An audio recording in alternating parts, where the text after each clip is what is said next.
ito po ay aming um, ini-introduce sa Negros Oriental. Brand niya actually po yung Itik Pinas. Improved, coming from improved Pateros duck, and highlighted siya or characteristic niya yung mas mataas ang kaniyang egg production performance of about additional 66 eggs per duck per year compared to the traditional Pateros duck. Mas mataas ang kanyang pwedeng ibigay na income sa ating mga farmers.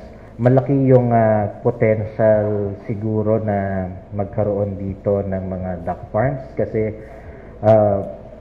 we observed and we got information na ang mga products, ang mga duck egg products na pumupunta rito, particularly ng mga balot and processed eggs ay nanggagaling pa or inaangkat pa sa ibang lugar.